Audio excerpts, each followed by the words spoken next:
तो अटीका इंडस्ट्रीयल विस्तार में धमधमता दारूना अड्डा। जी हाँ, दारूना अड्डा धमधमी रह्या छे। स्थानिकोने दारूना अड्डा पर रेड पाड़ी छे तो स्थानिकोए बनावेल वीडियोमां ठेर ठेर दारूनी पोटलीओ जोवा मळी रही छे। एटલું જ नहीं, बुटलेगरो दारू पीवा माटे जग्या पण आपता होवानुं जोवा मळ्युं छे। पोलीस द्वारा अड्डा पर कार्यवाही न कराता स्थानिकोए पोते ज रेड पाड़ी होवानुं जनताए जणाव्युं। जनता रेडनो वीडियो सोशल मीडियामां वायरल थयो छे। तो सवाल ए छे के खुल्लेआम दारूનું વેચાણ થયું છે। વેચાણ તો થઈ જ રહ્યું છે, દારૂ પીવા માટે જગ્યા પણ આપવામાં આવે છે। તો આપ જોઈ શકો છો દ્રશ્યમાં દારૂની પોટલીઓ, દેશી દારૂની પોટલીઓ જોવા મળી રહી છે, જ્યાં જનતાએ રેડ પાડી છે। સવાલ એ છે કે શું પોલીસને આ દ્રશ્યો નથી દેખાઈ રહ્યા? કેમ પોલીસ ત્યાં પહોંચી નહીં? કેમ જનતા ત્યાં પહોંચે છે પરંતુ પોલીસ નથી પહોંચી શકતી? કે પછી પોલીસના ખિસ્સા ગરમ થઈ રહ્યા છે માટે પોલીસ ने कदाच आ दृश्यों नहीं देखाई रहा? तो आंख आड़ा कान करी रही है पोलीस। तो वडोदरा में असामाजिक तत्वों आतंक, दारूना धंधानी अदावत में जाहिर में मारामारी करे छे। टू कंट्रोल में वर्दी केम लखावे छे तेम कही अने युवक पर हुमलो कर्यो छे। हुमलानी घटनाना सीसीटीवी फूटेज पण सामे आव्या छे। 6 लोको सामे पोलीस फरियाद नोंधाई छे। तो आ तरफ सामा पक्षथी पण फरियाद नोंधवामां आवी छे। सामा पक्षे झगड़ो करी बदनाम करवानी धमकी आप्यानी फरियाद नोंधाई छे। पोलीसे बंने पक्षे गुनो दाखल करीने तपास हाथ धरी छे।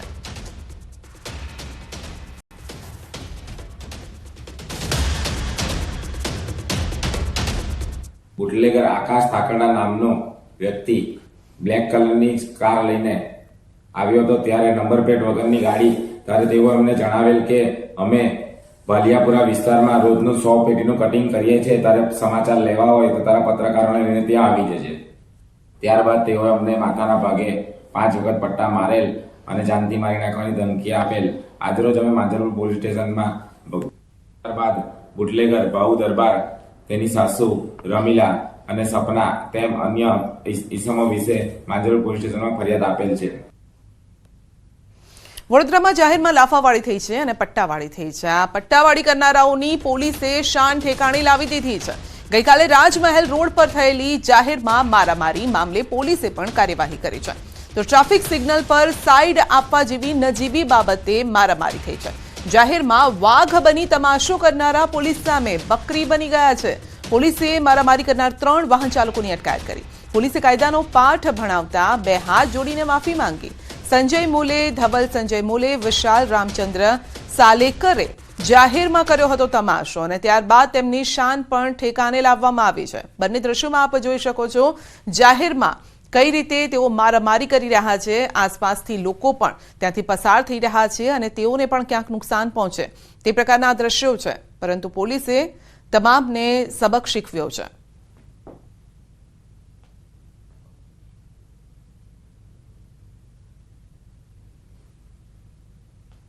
तो जाहिर में मारामारीनी आ घटनाओं पोलीस जो के वरखोड़ा काढे छे अने तेओने बराबरनी तेओनी लेफ्ट राइट पण करता होय छे, परंतु तेम छतां पण आ लोको सुधारवा माटे तैयार नथी। राज्यमां रोजबरोज आवी अनेक घटनाओं सामे आवे छे। अमदावादमां વધુ એક યુવકની હત્યા। નરોડા પાટિયા પાસે મોડી રાત્રે યુવકની હત્યા થઈ છે। ખાનગી બસ ચાલકની તીક્ષ્ણ હથિયારથી હત્યા થઈ છે। કુબેરનગર રોડ પાસે મોડી રાત્રે આ બનાવ બન્યો હતો। ઉચ્ચ પોલીસ અધિકારીઓ ઘટનાસ્થળે પહોંચીને તેઓ તપાસ હાથ ધરી છે। મૃતદેહ પોસ્ટમોર્ટમ અર્થે સિવિલ હોસ્પિટલ ખસેડાયો છે। હત્યા કરનારની ઓળખ કરવા પોલીસની અલગ અલગ ટીમોએ પણ કવાયત શરૂ કરી છે।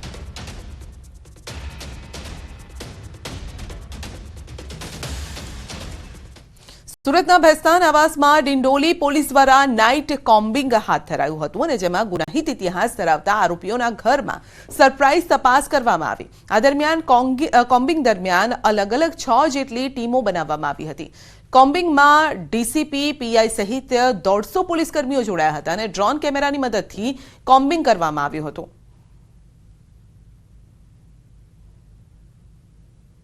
આરોપીઓનું લિસ્ટ છે એને ચેક કરે છે। એમાં એમસીઆર કાર્ડ અને શરીર સંબંધી ગુનાઓના આરોપીઓ છે। આ ઉપરાંત અગાઉ કોઈ ડ્રગ્સ કે એ પ્રકારના ગુનામાં જે સંડોવાયેલા છે એમને પણ અમે ચેક કરી રહ્યા છીએ। એમના ઘરો ચેક કરી રહ્યા છીએ।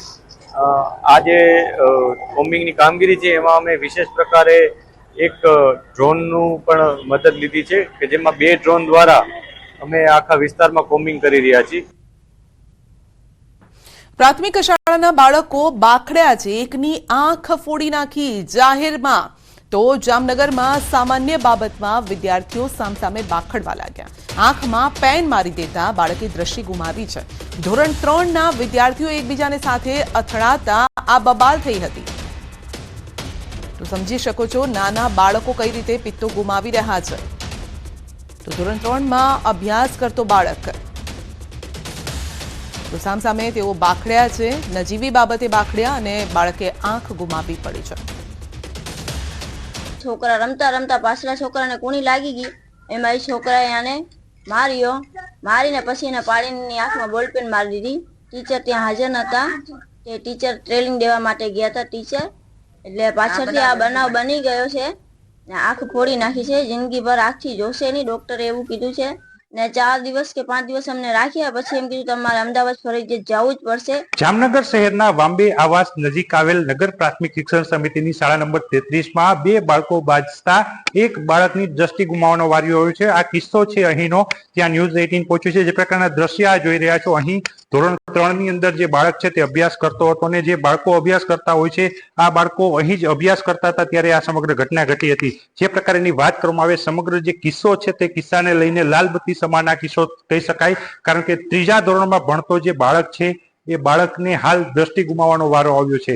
26 જાન્યુઆરી પૂર્વે 25મી જાન્યુઆરી શનિવારના રોજ જે બાળક છે તે બાળક અહીં અભ્યાસ કરતો હતો ત્યારે જ શિક્ષક બહાર ગયા હતા અને તે સમય દરમિયાન જ જે શાળાની અંદર વાત કરવામાં આવે તો 2 બાળકો છે એ નજીવી બાબતે બાખડી ઉઠ્યા હતા. ખાસ કરીને વાત કરવામાં આવે, જે બાળક છે તે બાળકને ધક્કો લાગ્યો હતો ને જે ધક્કો લાગવાના કારણે અન્ય બાળક છે એ બાળકે પોતાની પાસે રહેલી પેન છે એ આંખમાં મારી દીધી હતી ને જે બાળક છે એ બાળકને આંખમાં ઈજા થતા શિક્ષકો અને વાલીઓને તાત્કાલિક 108 મારફતે જીજીઓ હોસ્પિટલમાં આ બાળકને લઈને પહોંચ્યા હતા. ત્યાં જે આ 12 દર્દી છે, જે વિદ્યાર્થી છે, તે વિદ્યાર્થીને આંખમાં વધુ ઈજા થઈ હતી ને તેની આંખ છે એ આંખની અંદર સફાઈ કરવામાં આવી હતી અને ત્યારબાદ 3 દિવસની સારવારના અંતે આ બાળકની દ્રષ્ટિ ગઈ છે તેવું ડોક્ટર દ્વારા જણાવવામાં આવ્યું છે અને હાલ આ બાળકને વધુ સારવાર માટે અમદાવાદ રિફર કરવાની પણ વાત કરી છે. ત્યારે નગર પ્રાથમિક શિક્ષણ સમિતિની શાળા નંબર 33માં 3જા ધોરણમાં અભ્યાસ કરતા જે બાળક છે ને 3 વાગ્યાના અરસામાં જે આ ઘટના બની હતી તેમાં દ્રષ્ટિ ગુમાવવાનો વારો આવ્યો છે. તે અન્ય બાળકો અને વિદ્યાર્થીઓ અને વાલીઓ માટે પણ ચેતવણીરૂપ કિસ્સો કહી શકાય. કિંજલ કારસરિયા, ન્યૂઝ 18 ગુજરાતી, જામનગર. વડોદરાના તરસાલી બ્રિજ પાસે અકસ્માત સર્જાયો. ડમ્પર ચાલકે સ્કૂલ રિક્ષાને લીધી અડફેટે. કેટલાક બાળકોને નજીવી ઈજા પણ પહોંચી છે. સદનસીબે અકસ્માતમાં કોઈ જાનહાનિ નથી થઈ. અકસ્માત સર્જાતા લોકોના ટોળે ટોળા એકઠા થવા લાગ્યા. સ્થાનિક લોકો દ્વારા બાળકોને સુરક્ષિત રીતે રિક્ષામાંથી બહાર કાઢી લેવાયા છે.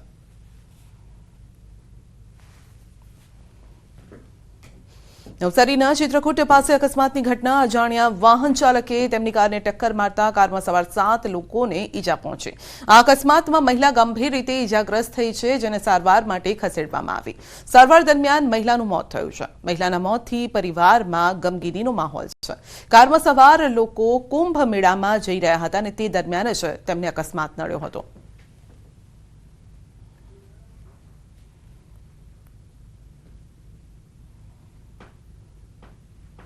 યાત્રાધામ અંબાજીમાં મેગા ડિમોલિશનની કામગીરી પૂર્ણ. અંબાજીમાં શક્તિ કોરિડોર માટે નડતરરૂપ દબાણો દૂર કરવાની કામગીરી પૂર્ણ કરાઈ છે. મોડી રાત સુધી 89 કાચા પાકા દબાણ દૂર કરાયા છે. હાલમાં તોડેલા મકાનોના કાટમાળ દૂર કરવાની કામગીરી પોલીસના ચુસ્ત બંદોબસ્ત સાથે કામગીરી પૂર્ણ કરાઈ છે. અસરગ્રસ્તો માટે ભરાયેલા પીએમ આવાસ યોજના માટેના સર્વેની કામગીરી વહેલી પૂર્ણ કરવા માંગ કરાઈ છે. મળવાપાત્ર લાભ આપવા માટે કરાઈ છે માંગ. અંબાજીની ગબ્બર સુધી રૂપિયા 1200 કરોડના ખર્ચે શક્તિ કોરિડોર તૈયાર કરવામાં આવશે, જેને લઈ દબાણો દૂર કરવામાં આવી રહ્યા છે.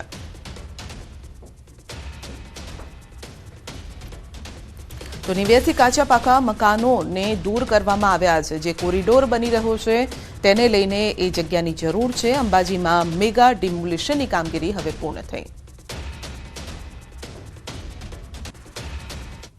શક્તિપીઠ અંબાજી ખાતે જે અંબાજીથી ગબ્બર સુધીના શક્તિ કોરિડોરની કામગીરી શરૂ થનાર છે તેને લઈને જે અતિક્રમણ એટલે કે દબાણની કાર્યવાહી ગત રાત્રે મોડી રાત સુધી કરવામાં આવી હતી અને લગભગ 89 જેટલા જે કાચા પાકા મકાનો હતા તેમાં ડિમોલેશનની કામગીરી મોડી રાત સુધી કરી અને 89 જેટલા જે દબાણો છે દૂર કરવામાં આવ્યા હતા. અને હાલ તબક્કે જે રીતે આપણે જોઈ રહ્યા છીએ કે જે દબાણની કામગીરી કરવામાંથી મોડી રાત સુધી દબાણ દૂર કરવામાં આવ્યા હતા. અને હાલ તબક્કે જે કાટમાળ છે એ કાટમાળ ખસેડવાની કામગીરી હાલ તબક્કે ચાલી રહી છે. કહેવાય છે કે અહીંયા જે અસરગ્રસ્તો જે હતા એ અસરગ્રસ્તોના જે PM આવાસ યોજના હેઠળ જે ફોર્મ ભરાયા છે એ ફોર્મની વહેલી તકે કામગીરી પૂર્ણ થાય અને ત્યાં જે લાભ મળવાપાત્ર જેટલા પણ હોય તેમને વહેલી તકે જે PM આવાસ યોજના હેઠળના જે મકાનો મળવાપાત્ર હોય તે અમને વહેલી તકે માંગે તેવા પણ એ અસરગ્રસ્તો એ માંગ કરી રહ્યા છે. અને હાલ તબક્કે કહી શકે કે મોટો જે કાટમાળ છે 89 મકાનોને એને દૂર કરવાની પણ કામગીરી પૂરજોશમાં શરૂ થશે. મહેન્દ્ર અગ્રવાલ, ન્યૂઝ 18 ગુજરાતી, અંબાજી. તો ગીર સોમનાથના તલાલાના સેમળિયા ગામે દબાણો દૂર કરવાની કામગીરી, રોડ રસ્તાઓના દબાણ દૂર કરાયા છે. JCB મશીન સાથે તલાલા મામલતદાર અને તંત્રની ટીમ મોડી રાત્રે સેમળિયા ગામ પહોંચી વર્ષો જૂના રસ્તા પરના દબાણો દૂર કરવાની કામગીરી હાથ ધરાઈ.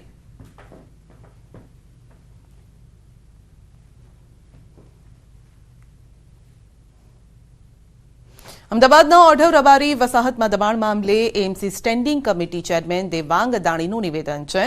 તેઓએ કોંગ્રેસની નીતિને બેધારી ગણાવી છે. દાણીએ જણાવ્યું છે કે 2015થી અહીં દબાણકર્તાઓને નોટિસ ફટકારવામાં આવી હતી.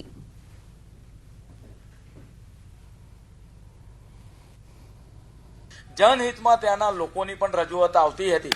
પરિણામે જે ખુલ્લી જગ્યા હતી, કોમન એમ્યુનિટીઝના જે પ્લોટો હતા, ત્યાં આગળ આ લોકો દ્વારા દબાણ કરવામાં આવ્યું અને પરિણામે કોર્પોરેશન દ્વારા નોટિસો આપ્યા પછી તે દબાણ દૂર ન થતા તે દબાણને હાલમાં દૂર કરવાની પ્રક્રિયા ચાલુ છે.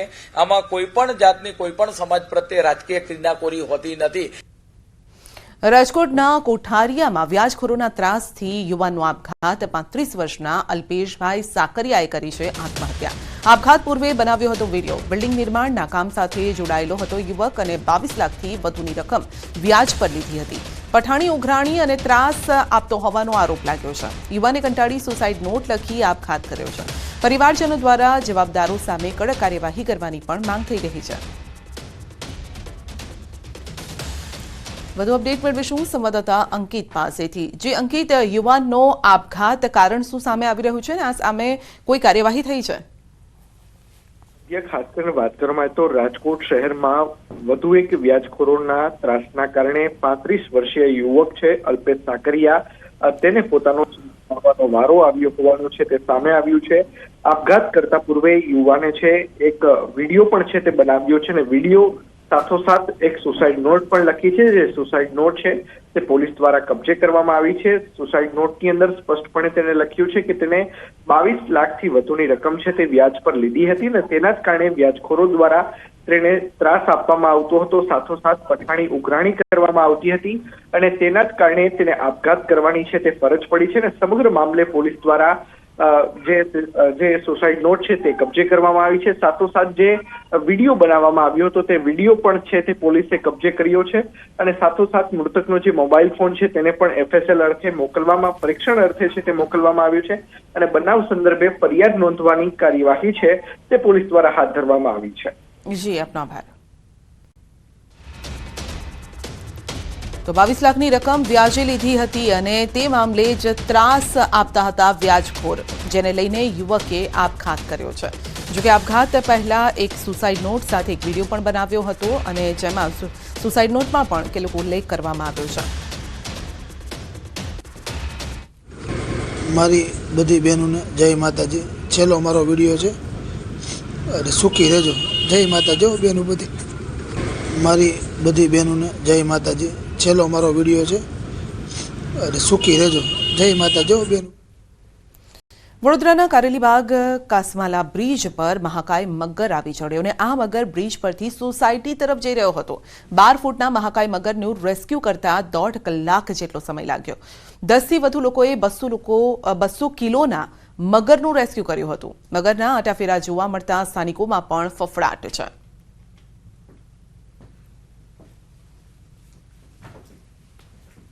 મગરને મહાકાય મગર હતો અને એ મગર રોડ ઉપરથી નીકળીને સોસાયટી તરફ જતો હતો. સોસાયટી તરફ જતો હતો ત્યાંથી જે લોકલ્સ લોકો છે એ લોકોને જોતા જે મગર યુટર્ન મારીને ફરી એ રોડ ઉપર આવીને બેસી ગયો હતો. ટ્રકોની પાછળ જે કહેવાય ને બ્રિજનો જે ફૂટપાથ એરિયા હતો એ જગ્યા પર મગર હતો. ઘણો મોટો મગર હતો, જેથી કરીને અમે લોકોએ રાત્રે 2 વાગ્યાની આસપાસ રેસ્ક્યુ શરૂ કરીને 3 વાગ્યાની આસપાસ 3-3:30ની આસપાસ અમે રેસ્ક્યુને પૂર્ણ કર્યું છે. સહી સલામત રીતે આ મગરને રેસ્ક્યુ કરીને ફોરેસ્ટ ડિપાર્ટમેન્ટને સબમિટ કર્યો છે. અમરેલીમાં 2019માં બનેલ સિંહની પજવણી કરતા કેસમાં આરોપીઓને 3 વર્ષની સજા અને 25,000નો દંડ ફટકારાયો છે.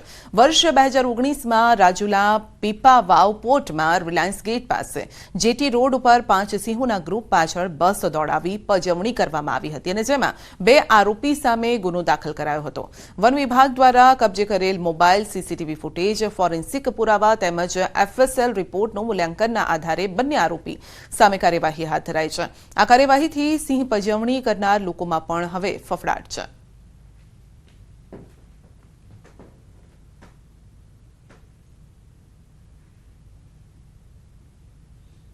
તો સિંહોની પાછળ બસ દોડાવી હતી અને સિંહની પજવણી કરતો હોય તેવો આ વિડીયો સામે આવ્યો છે. સિંહ પણ ત્યાંથી ભાગી રહ્યા છે.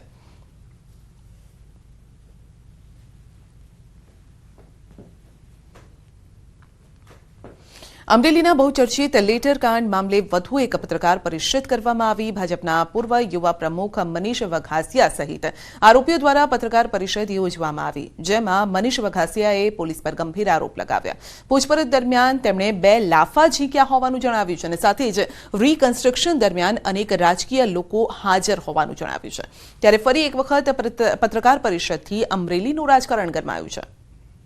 ત્યાં લઈ જઈને મારો ફોન ને બધું જે પરમાર કરીને મેડમ છે PSI, એમણે બધું આખું ફોન ચેકઅપ કરવા માંડ્યા. મને બાકડે બેસાડ્યો.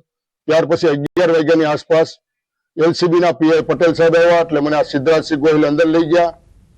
ત્યાં મને ટોર્ચર કરી અને 2 ઝાપટે મારી. બુલેટિનમાં આગળ વધીશું નાનકડા બ્રેક બાદ.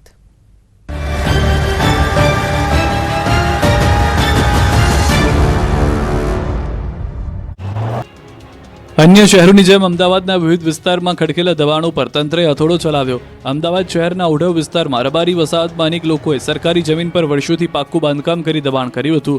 આ અંગે અમદાવાદ મહાનગરપાલિકાએ અનેકવાર નોટિસ આપવા છતાં દબાણો ન હટાવતા અંતે મનપાની ટીમે બુલડોઝર સાથે પહોંચી તમામ 300થી વધુ ગેરકાયદેસર મકાનો જમીનદોસ્ત કર્યા હતા. કેટલીક દુકાનો પણ તોડી પાડવામાં આવી હતી, જેથી દબાણકર્તાઓમાં સન્નાટો પ્રસરી ગયો. રબારી વસાહતમાં અનેક લોકો ઘર વિહોણા થયા, જેને લઈને હવે રાજનીતિ પણ ગરમાઈ ગઈ છે. જ્યાંથી દબાણો દૂર કરાયા ત્યાં ગુજરાત કોંગ્રેસના પ્રદેશ પ્રમુખ શક્તિસિંહ ગોહિલ પહોંચ્યા હતા. સ્થળની મુલાકાત લઈને સ્થાનિકો સાથે વાતચીત કરી હતી.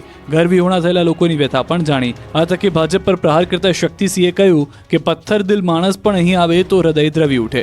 વિધવા મહિલાનું ઘર પણ તોડી પાડવામાં આવ્યું. યુવા નેતાને ટાર્ગેટ કરવા માટે મકાન તોડ્યા હોવાનો આક્ષેપ કર્યો. મહત્વનું છે કે AMCએ રોડ રસ્તા પહોળા કરવા ઉઢવની રબારી વસાહતમાં 300 જેટલા ગેરકાયદે મકાનો તોડી પાડ્યા હતા, જેથી સ્થાનિકોમાં ભારે આક્રોશ વ્યાપ્યો છે. આ રીતે નડિયાદમાં પણ ધણધણિયું બુલડોઝર. નડિયાદ ટાઉન પોલીસ મથકની સામે આવેલી 13 દુકાનોને દૂર કરવામાં આવી, જેના 1 દિવસ પહેલા આ દુકાનોના ભાડુઆતોને તાત્કાલિક દુકાનો ખાલી કરી આપવા માટે સૂચના આપી દેવામાં આવી હતી અને બીજા દિવસે સવારે મહાનગરપાલિકાની ટીમ દ્વારા આ દુકાનોને તોડવાની કામગીરી હાથ ધરવામાં આવી હતી. MGVCLની ટીમ અને મહાનગરપાલિકાના ડેપ્યુટી કમિશનરે પહોંચી દુકાનો તોડવાની કામગીરી હાથ ધરી. દુકાન તોડતી વખતે કોઈ અનિચ્છનીય ઘટના ન બને તે માટે નડિયાદ ટાઉન પોલીસનો ચુસ્ત પોલીસ બંદોબસ્ત ગોઠવી દેવામાં આવ્યો. આવનાર દિવસોમાં હજુ પણ નડિયાદમાં અન્ય ખડકેલા વર્ષો જૂના દબાણ ખસેડાય તો નવાય નહીં. બુધવારે મહાનગરપાલિકાના 2 JCB અને ટ્રેક્ટર સાથે સ્થળ પર પહોંચતા દુકાનદારોમાં નાસભાગ મચી ગઈ હતી અને યુદ્ધના ધોરણે ભાડુઆતો દુકાનનો સામાન ખાલી કરાવવા કવાયત હાથ ધરી હતી. ભરૂચના જંબુસર તાલુકાના સારોદ ખાતેથી જિલ્લાનું સૌથી મોટું દબાણ દૂર થયું. તાલુકા વિકાસ અધિકારી તરફથી 27 જેટલા દબાણકારોને નોટિસ પાઠવવામાં આવી હતી. 544 એકર પૈકી 510 એકર જેટલી સરકારી ગોચર જમીન પર દબાણ કરવામાં આવ્યું હતું. દબાણકર્તાઓએ ગોચરની જમીન પર કપાસ, મગ જેવા પાકનું વાવેતર કરી દેવાયું હતું. આ બાબતે તાલુકા વિકાસ અધિકારીએ સમગ્ર જંબુસર તાલુકામાં આવા ગોચરના દબાણો દૂર કરવાની અપીલ કરી હતી તથા આવનારા દિવસોમાં આવા તમામ ગામોમાં તપાસ કરીને સરકારી ગોચર ખુલ્લા કરવા.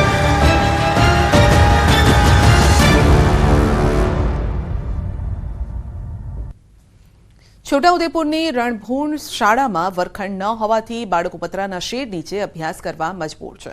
આ અંગે ગામ લોકો અને શાળાના શિક્ષકે જણાવ્યું છે કે વર્ષ 2022માં શાળામાં 5 જેટલા વર્ગખંડો હતા, પરંતુ વર્ગખંડો જર્જરિત બની જતા તંત્ર દ્વારા વર્ગખંડ ઉતારી લેવાયા હતા. બસ ત્યારથી વિદ્યાર્થીઓ પતરાના શેડ નીચે અભ્યાસ કરવા મજબૂર છે, કારણ કે વર્ગખંડ ઉતારી લીધા બાદ નવા વર્ગખંડ બન્યા જ નથી. ઓરડાના અભાવે શાળામાં 2 પાળીમાં ચાલી રહી છે આ શાળા અને 2 વર્ગ એક સાથે એક રૂમમાં ચલાવવા પડે છે. અદ્યતન સાધનોનો પણ 100% ઉપયોગ થઈ શકતો નથી. ચોમાસામાં કાદવ કીચડ હોવાથી હાલાકી પડે છે. સાથે જ ખુલ્લામાં અભ્યાસ કરવા જંગલી પ્રાણીઓ આવી ચડે તેવો ભય રહે છે. ગામ લોકોનો આરોપ છે કે અનેક રજૂઆત છતાં આંખ આડા કાન કરવામાં આવી રહ્યા છે. ટૂંક સમયમાં ઓરડા નહીં બનાવવામાં આવે તો શાળાને તાળાબંધી કરવામાં આવશે તેવી ચીમકી ગામ લોકોએ ઉચ્ચારી છે.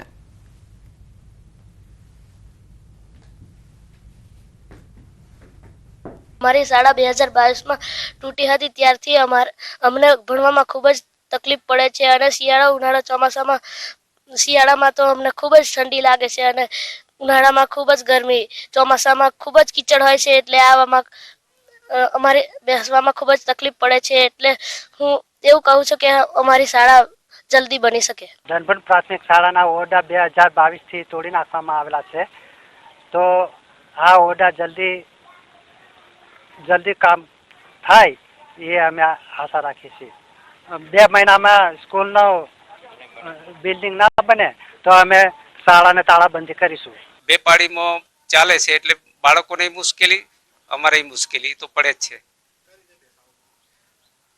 અમે પીડીએર પદ્ધતિથી ચાલે છે એટલે એક સવારની પાળીમાં બાલવાટિકા ને પહેલું બીજું ધોરણ, બીજામાં ઓછી સંખ્યા છે એ આ એક રૂમમાં બેસાડીએ છીએ. રૂમો ન હોવાના કારણે, પૂરતા પ્રમાણમાં ન હોવાના કારણે અમારે જે અદ્યતન ઉપકરણો છે એનો ઉપયોગ 100% કરી શકતા નથી. સરકારી કામકાજોમાં ચાલતી લોલમલોલનું ઉત્તમ ઉદાહરણ સામે આવ્યું છે. પોરબંદરમાં આવેલ આરજીટી કોલેજ હેરિટેજ બિલ્ડિંગ ધરાવે છે અને હાલ આ બિલ્ડિંગ જર્જરિત બનતા વિદ્યાર્થીઓ શહેરીજનોની માંગણીને ધ્યાને લઈ સરકાર દ્વારા આ બિલ્ડિંગનું કરોડો રૂપિયાના ખર્ચે રિસ્ટોરેશન હાથ ધરવામાં આવ્યું છે અને જેનું કામકાજ 2 ફેઝમાં હાથ ધરાયું છે. એજન્સીએ પ્રથમ ફેઝની કામગીરી પૂર્ણ જાહેર કરી અને તેને કોલેજના પ્રાચાર્યને સોંપી દેવાઈ છે. તો આરજીટી કોલેજના પ્રાચાર્યએ આ કામગીરી સામે સવાલ ઉઠાવ્યા છે, જેની નીચે આ એજન્સી કામ કરી રહી છે. તે સર્વ શિક્ષા અભિયાનને શું કામગીરી થઈ અને શું કરવાની છે તે ખબર જ ન હોવાથી તેણે એજન્સી પાસે શું કામગીરી કરી અને કરવાની છે તેની જાણકારી માટે 2 નોટિસ મોકલી છે. બિલ્ડિંગની દિવાલોમાં તિરાડો દેખાઈ રહી છે. લાઇટો જે ફિટ કરવામાં આવી છે તેની સાંકળો બ્રાસને બદલે લોખંડની નાખી દેવાઈ છે અને કટાઈ ગઈ છે. કોઈપણ એંગલથી હેરિટેજ ન લાગે તેવા સામાન્ય સ્વિચ બોર્ડ અને સ્વિચ લગાવી લોલમલોલ કરી છે, જેથી નોટિસ મોકલવામાં આવી છે. ફેઝમાં જે કામગીરી થઈ છે એનો શું લેઆઉટ છે, બીજા ફેઝમાં શું કામગીરી કરવાની છે એની આખી અમે માહિતી મંગાવી છે. એ માહિતી હજુ અમને મળી નથી, એટલે ફરી વખત અમે એક નોટિસ એમને ઇસ્યુ કરી છે કે તમે જેટલું પણ કામ કર્યું હોય, જેટલી મંજૂરી મળી હોય એનું પહેલા તબક્કાનું બીજા તબક્કાનું એ પ્રમાણે અમને એની માહિતી મોકલી આપો. એની અમે એક બીજી નોટિસ ઇસ્યુ કરી લીધી છે. પોરબંદરની આરજેટી જે કોલેજ જે છે, હેરિટેજ કક્ષાની જે આખી આ બિલ્ડિંગ જે સ્ટ્રક્ચર છે તે જર્જરિત બન્યું હતું. ત્યારબાદ સરકારે અંદાજિત કહી શકાય કે 2 ફેઝમાં કામગીરી છે તે કરવાની શરૂઆત કરી છે.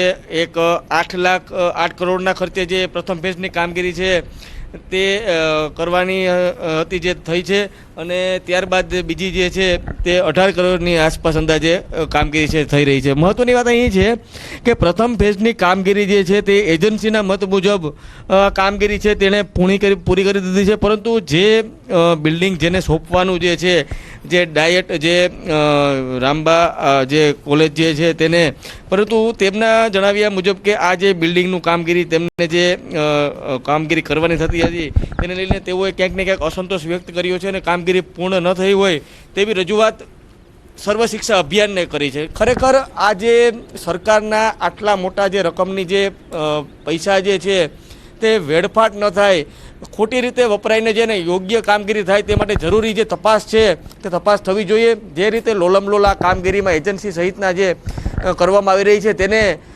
તેની તપાસ થાય તે જરૂરી છે. પ્રતિશ ચેલુ, ન્યૂઝ 18 ગુજરાતી, પોરબંદર. સુરતમાં પોલીસ પર હુમલો કરનાર ઝડપાયો છે. પ્રેમી યુવકે તલવાર સાથે કર્યો હતો હુમલો. પલસાણા પોલીસ સ્ટાફે યુવકને ઝડપી લીધો છે. બાયશ્રી ગામમાં યુવતીને તેના પિતાએ યુવક સાથે સંબંધ રાખતા અટકાવી હતી. પ્રેમી યુવક તલવાર સાથે ગામમાં દોડી આવ્યો અને ગામમાંથી લીધું હતું. ત્યારે પોલીસે વડોદરાના યુવક નિમેશ ગઢવીની ધરપકડ કરી બરાબરની સરભરા કરી છે. પલસાણા પોલીસે આરોપીને સાથે રાખી ઘટનાનું રીકન્સ્ટ્રક્શન કર્યું છે. ઘટના સ્થળેથી પોલીસે આરોપીને તલવારની ઢાલ પણ કબજે કરી છે. આરોપીએ જાહેરમાં લોકો સામે માફી માંગી. નિમેશ મેઘવાળ ઉર્ફે ગઢવી તે જગ્યા ઉપર હાજર હતો અને જેમ તેમ ગાળું બોલતો હતો, જેથી તેમના અમારી જે પીસીઆરના અને જે આઉટપોસ્ટના માણસો છે એ જગ્યા ઉપર ગયેલા હતા. તેને સમજાવવાનો પ્રયાસ કરતા હતા. એ દરમિયાન ન સમજી અને અમારા જે હેડ કોન્સ્ટેબલ છે નિકેતભાઈ, તેમને માથાના ભાગે તલવાર મારી દેતા ઈજા થયેલ છે. આર્થિક સંકળામણ અનુભવતા લોકોને ઝડપથી લોન કરાવી આપવાની લાલચમાં તેઓ છેતરાયા છે. સુરતમાં સલાબતપુરામાં છેતરપિંડી મામલે 3 લોકોની ધરપકડ કરવામાં આવી છે. ગ્રાહકોને કન્ઝ્યુમર લોન આપવાના નામે પર્સનલ લોન લઈ અને છેતરપિંડી આચરવામાં આવી. 40 લોકો સાથે 66 લાખથી વધુ ઠગાઈ થઈ છે. ગ્રાહકોના નામે અલગ અલગ પ્રોડક્ટ લઈ કન્ઝ્યુમર લોન લેવામાં આવતી હતી, જે પ્રોડક્ટ બારોબાર અન્ય વ્યક્તિને સસ્તામાં વેચી નાખવામાં આવતી હતી અને ત્યારબાદ પર્સનલ લોન લઈ ગ્રાહકોને નજીવી રકમ આપવામાં આવતી. જેમાં એ લોકો જુદા જુદા ગ્રાહકને લોન અપાવતા હતા. આ લોનમાં એ લોકો ગ્રાહકો પાસે કન્ઝ્યુમર લોન પહેલા અપાવતા, પછી કન્ઝ્યુમર લોન અપાવી અને એને પછી એના ઉપર પર્સનલ લોન અપાવડાવતા અને મેક્સિમમ જે પણ લોન અપાવી શકે જે ઓનલાઈન જુદી જુદી ફાઇનાન્શિયલ બેંક છે એના થ્રુ એમ અપાવતા હતા અને પછી એમના જે નાણાં હતા એ પોતાના એકાઉન્ટમાં મેળવી લઈ અને પછી એ નાણાંનો એ લોકો ઉપયોગ કરી અને જે ભોગ બનનાર હતા એને કોઈ પણ જાતની સર્વિસીસ મળતી ન હતી અને એ પ્રકારનું ફ્રોડ એ લોકોએ આચર્યું હતું.